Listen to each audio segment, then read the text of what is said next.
Welcome to Looking at Lyme, an educational podcast of the Canadian Lyme Disease Foundation, designed to increase awareness, empower listeners with expert knowledge, and explore solutions. I'm Catherine Kinsella. And I'm Sophia Osborne. In this episode of Looking at Lyme, we welcome Dorothy and Rachel Leland, co-authors of the book Finding Resilience, A Teen's Journey Through Lyme Disease. Rachel is a speech-language pathology assistant. Dorothy is president of LymeDisease.org, an internationally renowned organization and platform for Lyme disease education, advocacy, and research. She's also the author of the blog Touched by Lyme. Welcome to the podcast, Dorothy and Rachel. Thank you. It's good to be here. First of all, thank you both for having the courage to write this book. You were both so candid and open, recounting what must have been an incredibly harrowing experience for both of you. Thank you. Before we talk about some of the details of your Lyme journey, Rachel, could you tell us about the book and how the two of you came to write it? Yeah, so I started this book about 3 years ago. It had been something I'd wanted to do for a very long time, all the way since I was a sick teen with Lyme disease. I'd kept a very detailed journal and I'd always wanted to do something with it, but I wasn't quite sure what. And I was just not able to really even think about doing anything with it. Anytime I looked back at it, it was just too upsetting. So I just kind of let it sit there for like 15, 17 years. And then a few years ago, I finally decided that I was in a place where I really, really did want to share what it was like as a kid growing up with Lyme and like what it did to our family. And so I started writing the book very heavily based on my journal. I went back, I read through it, and then I just sort of went in order and just rewrote what was in my journal. But then after like 6 months, we realized when I had my mom read through it, that it was very much just my side of the story. And I was 13 at the time. So I missed a lot of other stuff that was going on. And so that's when my mom said, what if we write it together and we can show both perspectives from how it really impacts a family?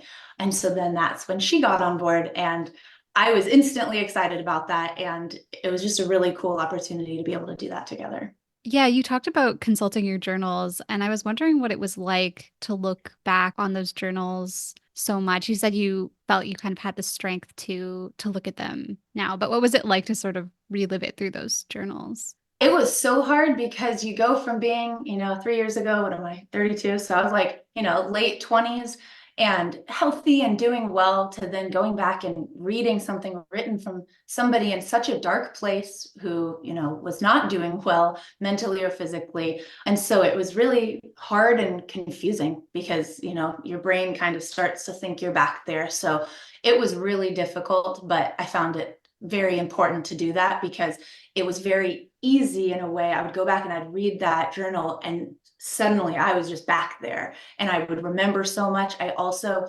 documented my life like extremely well. And so I had tons of pictures, tons of videos. And so it made it really easy to go back, read the journal, get the exact date, go back, find video and pictures from that date, and then really get like a good full picture of what was happening. So it made it very helpful for writing the memoir. It was hard for me too to read that stuff because I had lived it. I had lived it, but I still only really knew what was happening to her from the outside. And so that was really a picture of what was happening to her on the inside. And up until then, I could speculate about it, but this was really a view into what she was really going through. And even though most of the high points, if they could be considered high points, most of the prominent things that happened, of course, I remembered, but there were some things in there about her thoughts and whatever that I didn't know until I was looking at it a few years ago. And so it was shocking and it was painful, but I think it's just so important. I think shocking and painful describes what a lot of people experience with Lyme disease and their families. We're trying to share that experience with other people and hope that that helps them.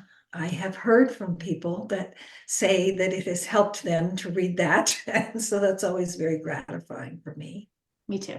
Definitely. I was really wondering about at that time how journaling helped you cope with that experience. It seems like it was a really important outlet for you. Yes, it was very important. I mean, I got so into it that I would write sometimes multiple different times a day. So like there'd be, say the date at the top, there'd be a bunch of writing, and then like, 3 stars, and then under it, a bunch more writing.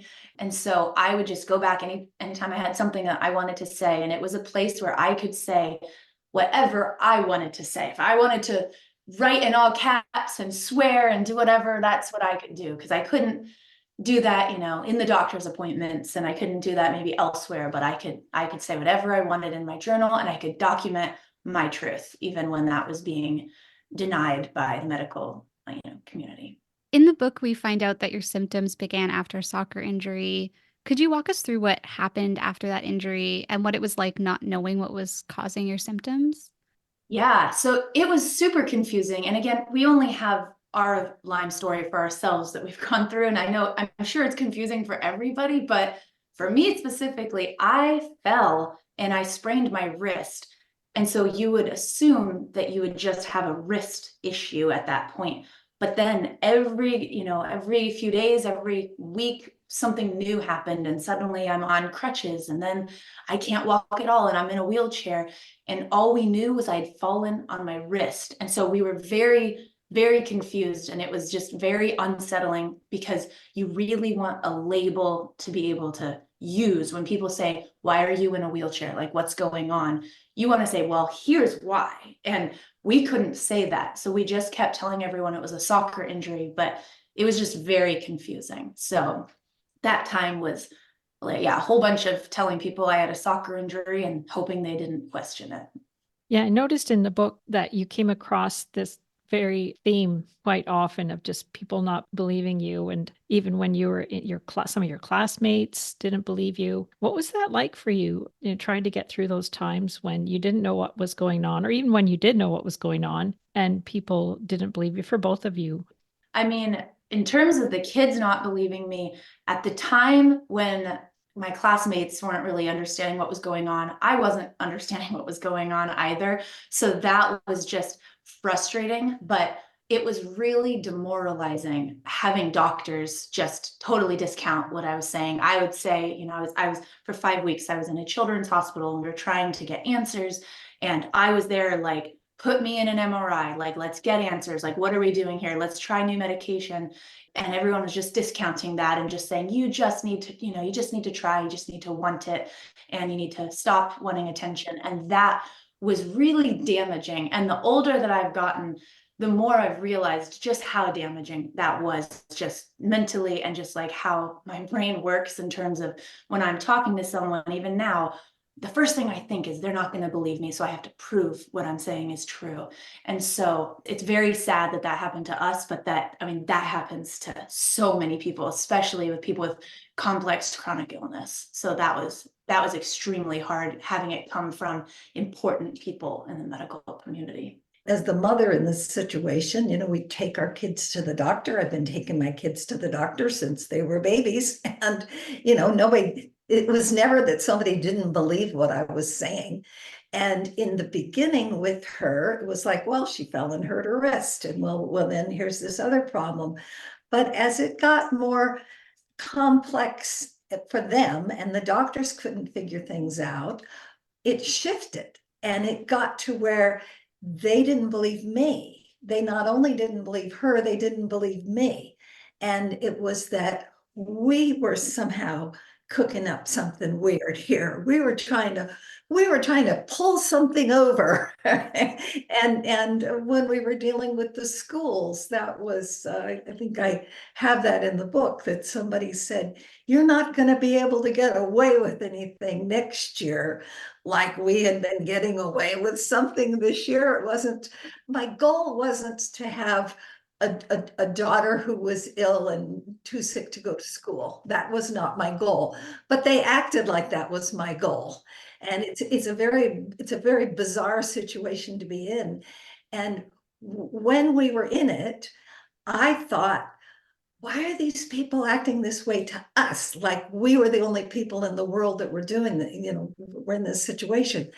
And what I found, heartbreakingly, is that that's a very common experience for people in Lyme disease, that you're not believed, And, Yolanda Hadid, that's the name of her book, was Believe Me. And it's, it's that you're not believed, that you're denied. And it's not just medical, it's school, it's psychiatric. There's people that, you're not really having that problem. And that's just very, very bizarre. And unfortunately, with COVID, long COVID, there's a lot more people in that situation.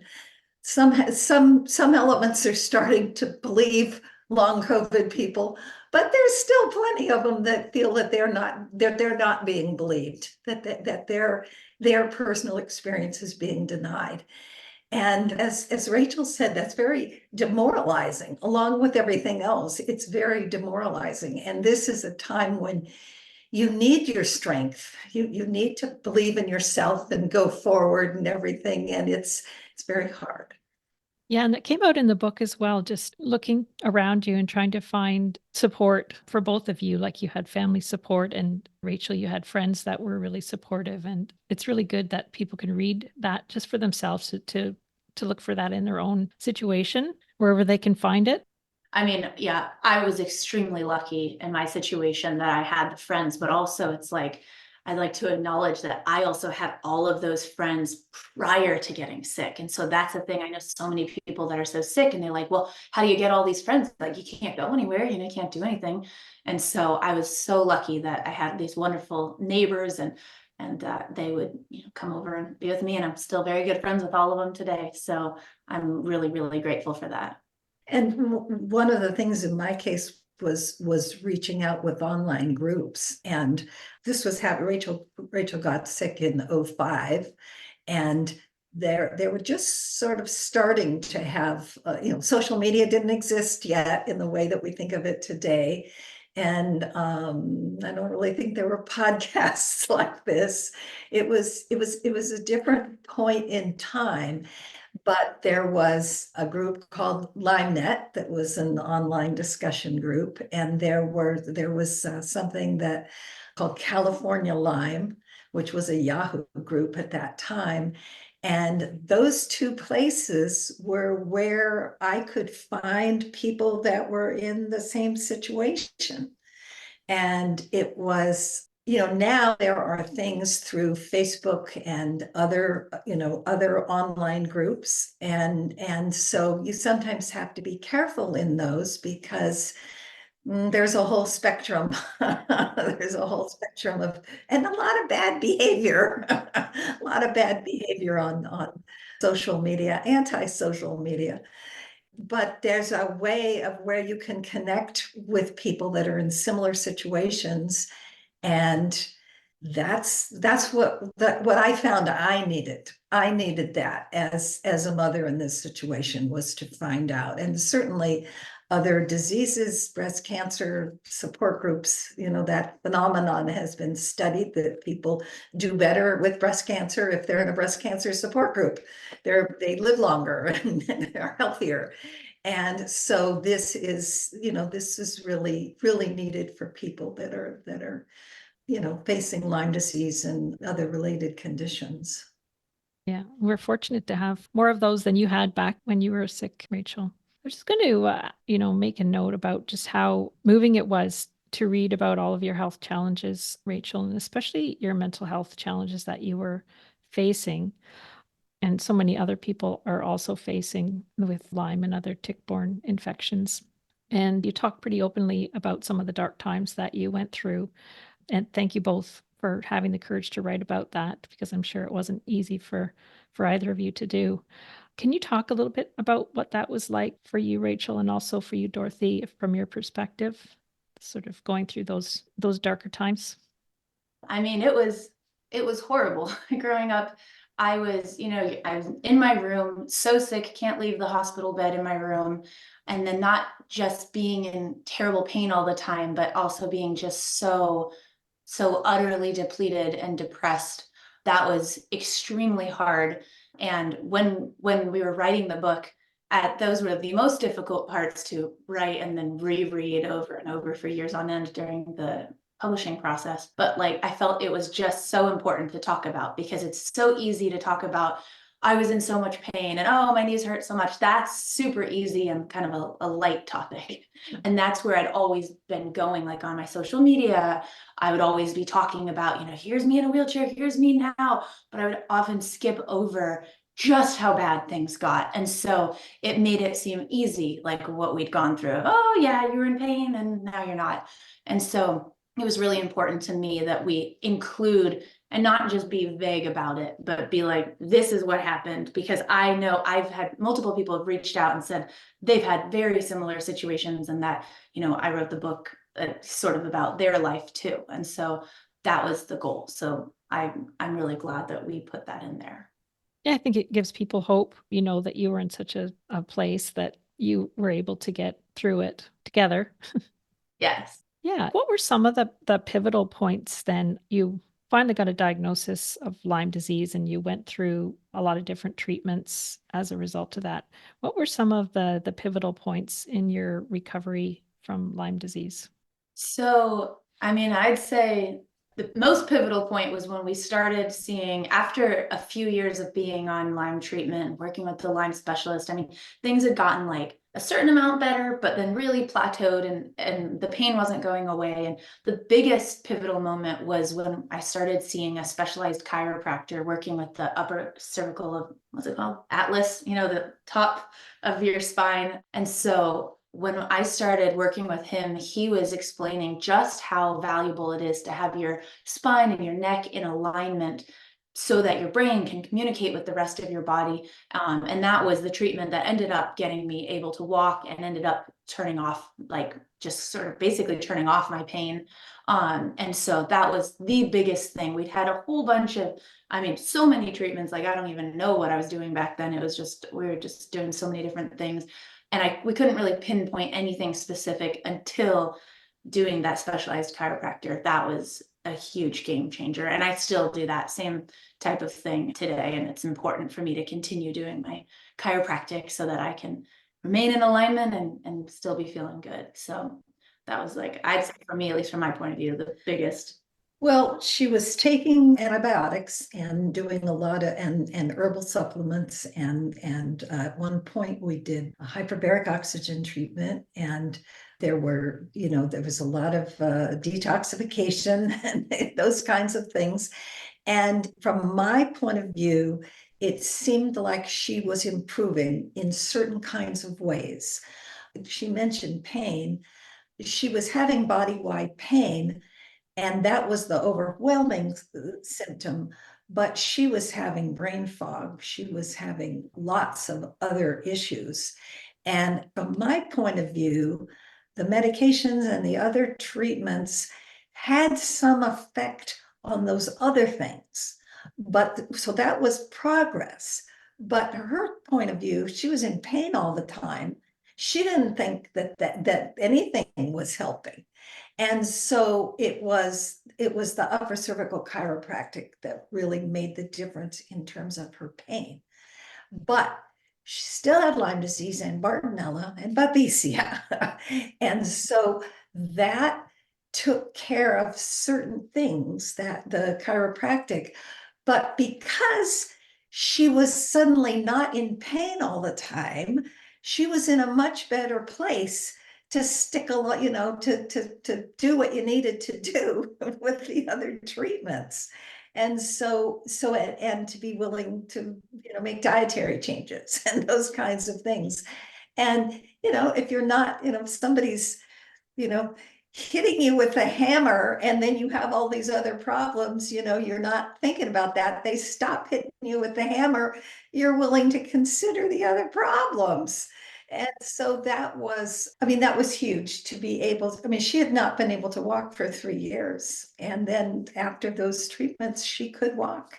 And we have videos of her walking for the first time. And it was, it was fun. It was really great. Yeah. Came out in the book too, how dramatic that was, a change in your pain. And just that one thing, just reducing your pain, just turned things around for you. Yes. Yeah. It was like every day it was something, it was like the most exciting time. It's like, oh my gosh, now I can sit up and breathe. Because for years I could not sit up straight or lie down flat and breathe. I had to be always at a reclined angle. So it's one day, all of a sudden I can sit up and breathe. And now, my pain's gone away and now I can do this. It was very exciting. Yeah, one of the first things that she did after she could walk was, now I want to get my driver's license. Yeah. So, One step at a time. yeah. I'm just curious, as you're reflecting back about the brain fog, Dorothy, and in your journals, Rachel, can you see some periods of time that you weren't writing as much when you like had more cognitive symptoms, or could you see changes in your writing over time? I didn't see changes specifically in my writing, but I definitely, during those times, I spoke a lot about how, like, I mention my friends' names and say, hey, so-and-so is saying that we did this and I can't remember. And mom and dad are saying that we did this. And I don't know. And I looked in the journal and I don't see it here. And, it's like I've gone back and read all this stuff. And so I talked a lot about that. There was like a good few months where that was a whole bunch of just saying, I don't remember this, but here, or other times me saying, I want to document what I did today. This is what I did so that we know. So yeah, so that was it was interesting to see that. And one of the other things you talked about was nervous system retraining that you did. We had Annie Hopper on the podcast some time ago for her DNRS retraining, and I'm just wondering if you can speak to us about that.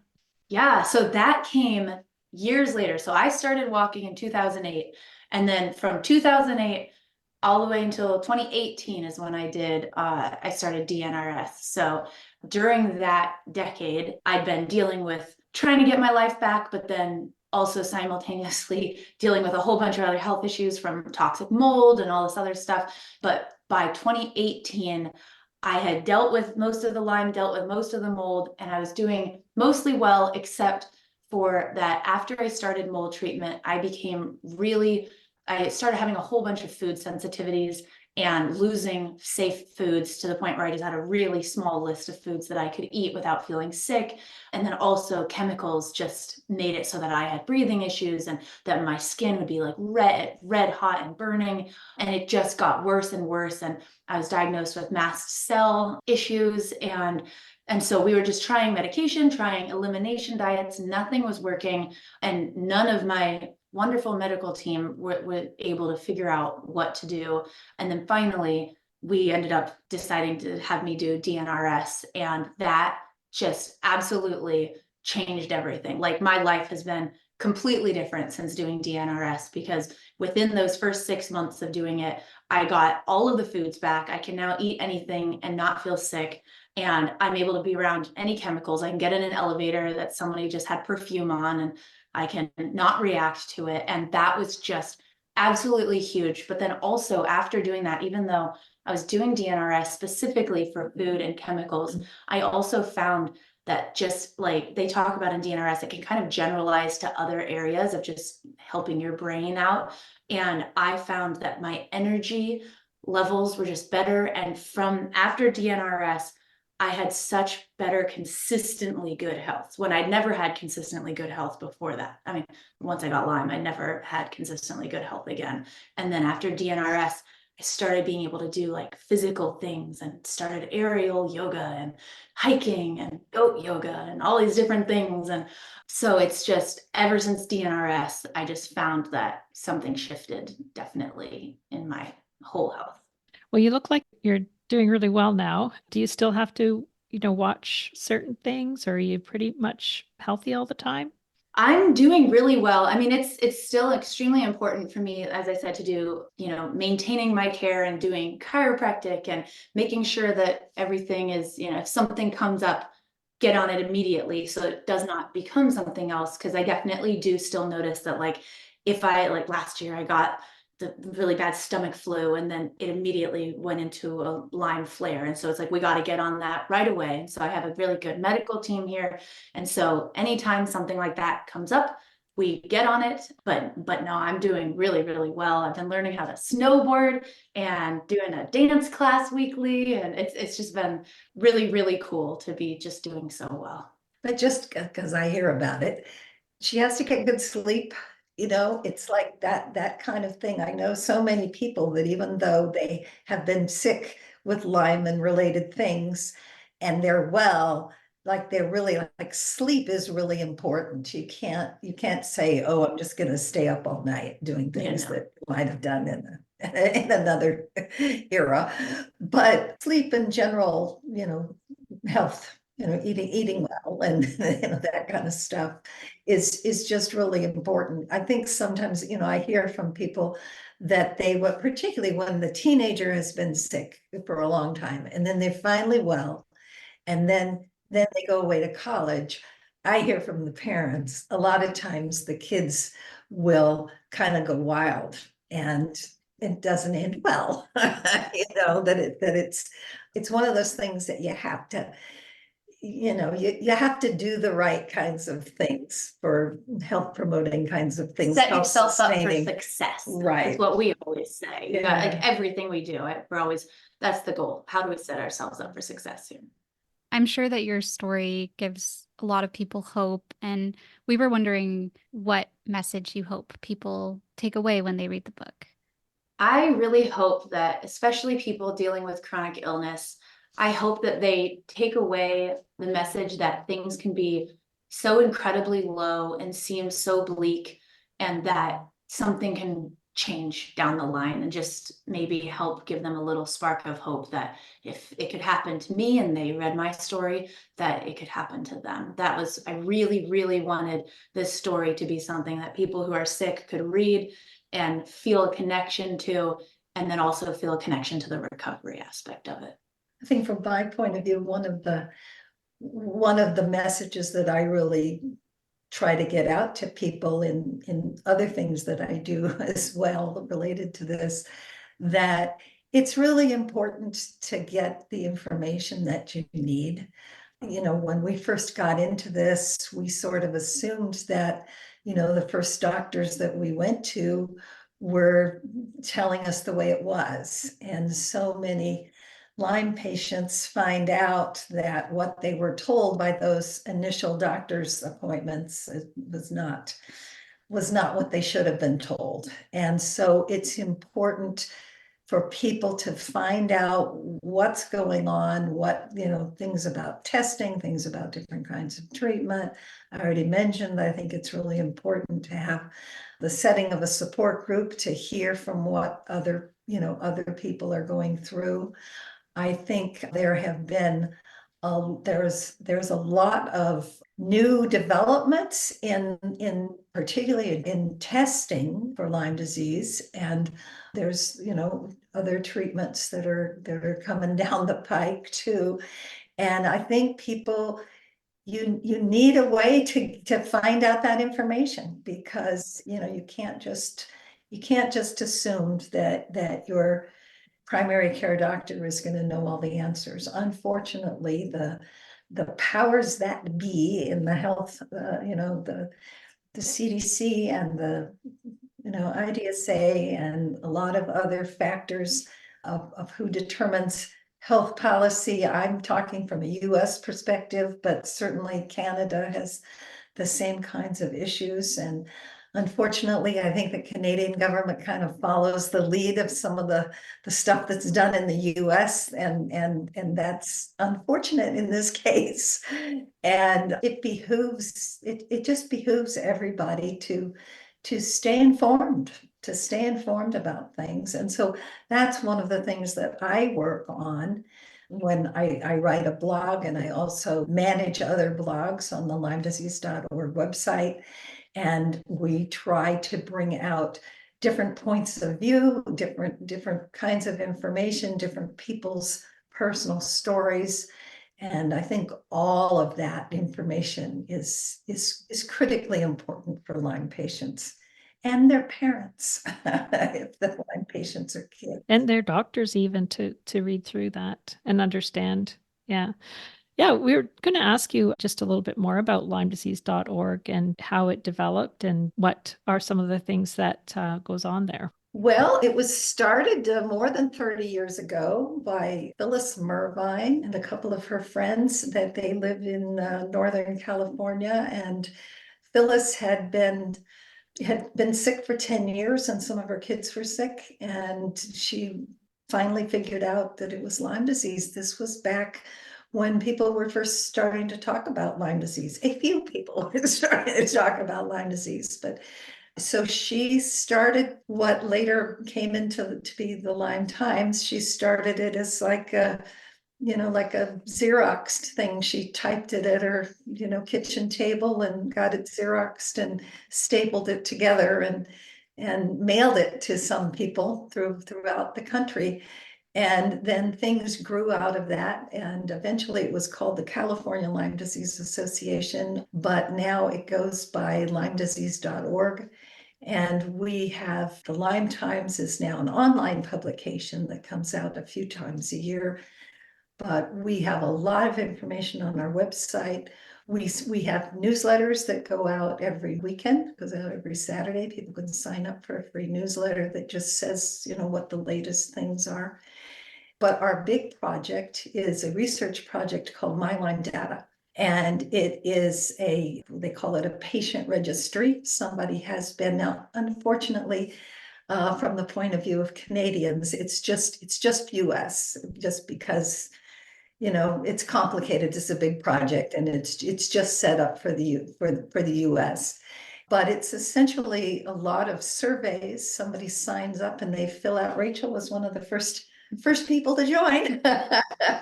And they fill out information about themselves and like whether they, did you remember a tick bite? And, how long did it take? How many doctors did you see before you got diagnosed? And lots of things about that. And then they send out periodically, they will send out like updates, how have you been doing since the last time you filled it out? They try to find what treatments people are using, what has helped the most.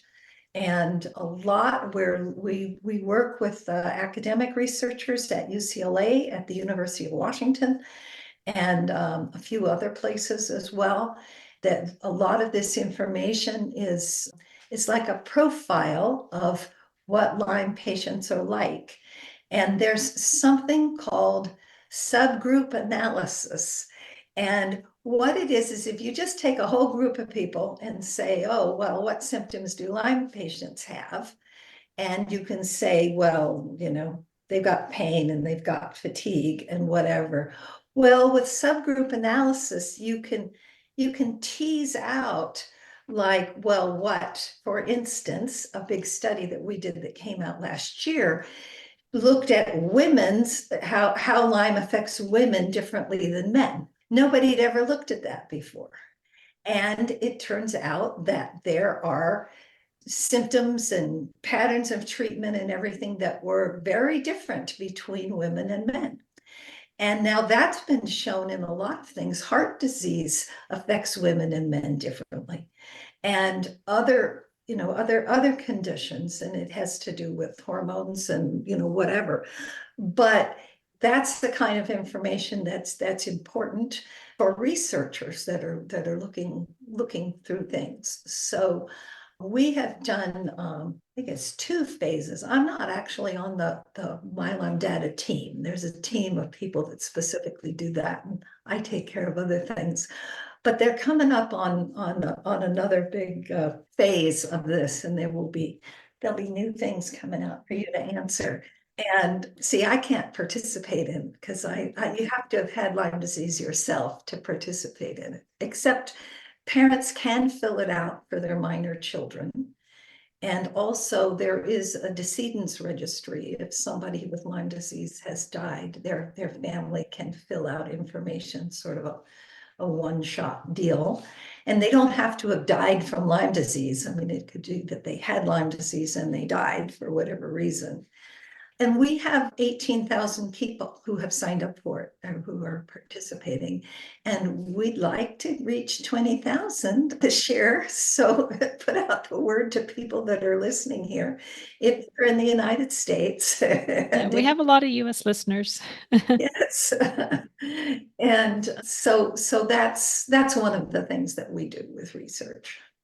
Such an important thing too, because there's not a lot of research on people that have persistent Lyme disease or chronic Lyme disease.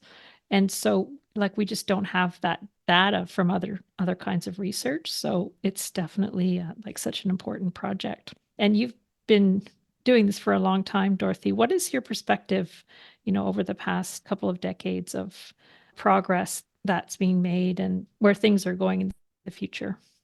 Well, one thing I would say is there's much higher visibility. There's much higher visibility, and there was something just a couple of days ago that the CDC came out with, higher reported numbers of Lyme disease. And that was really more because they changed some of the reporting criteria. But we've all seen publicity about celebrities with Lyme disease, including a couple of high-profile celebrities from Canada. And those get write-ups in People magazine and, some of those, the websites, the Entertainment Tonight and that kind of thing, which raises the profile. It gets people talking, about it. And that's not, that's part of the picture. In fact, just the other day, Lyme disease was a clue on the TV show Jeopardy. But those are sort of, popular culture issues. In terms of the science, there has been a real push to get a better diagnostic test for Lyme disease, which is critically important because, she was tested for Lyme early on and it was negative because the tests are crummy. And so there has been a real push for that. And there's been actually something called the Lyme X Diagnostic Prize, which has been offering big money to companies that would come out with a better, more effective test for early Lyme disease. And of course, all of us are concerned about persistent Lyme disease, but if early Lyme was diagnosed better, there'd be less persistent Lyme. So that's where they're starting with that. In terms of the CDC is steps forward and steps back. They just recently redid a page on their Lyme website, and we were all horrified. They just said stuff that was, in our view, flat wrong, and flat wrong in a way that's harmful to people that have Lyme disease. And so there's a long way to go with that. At the same time, the US has come out with the various health agencies working together have come out with what they're calling a national strategic plan for vector-borne disease. And that's certainly a good idea. We should have some strategy of how we deal with this kind of thing. And so I feel like it's better than it was when things are better than when we first got involved with it. And I also think even the doctors that we went to, the medical doctors that we went to that were the Lyme doctors and that did help us, I think they know more now than they knew then. And so people that are maybe in the same situation go to them now probably get a little different treatment trajectory than we had. And that's progress. So I think that there is reason to be hopeful, but there's also still a lot of reason for the advocates to keep pushing. And we need to be in a better place than we are. Agreed. Yeah. Thank you so much for joining us. And people can just reach out to lymedisease.org to find out more and sign up for the newsletter there. And if you're from the US, you can join into the big research project, My Lyme Data. And thanks to both of you for joining us today in the podcast. Thank you both for sharing your experience, and it was such an interesting conversation. Yes, thank you so much for having us. Thank you. It was really cool to meet Rachel and Dorothy as I'm reading the book. Just like their voices are so strong in that book, and both of their, energy and persistence and spirit come through. And I think in the whole conversation between talking about the book and then also talking about what LymeDisease.org does, it really just made me think about the power of writing and people sharing their stories and perspectives and how that can give hope and give new ideas and everything. So that was what really stood out to me in the whole conversation, was the power of writing and people's personal stories. Yeah, I agree that it's so important to write things down and to share them. I'm just really grateful for Dorothy and Rachel for sharing all that they went through with the world, and for both of them trying to make things better in their own way through LymeDisease.org and by sharing the book. Well, make sure to tune in next time as we engage with more experts from Canada and around the world. Thanks for listening.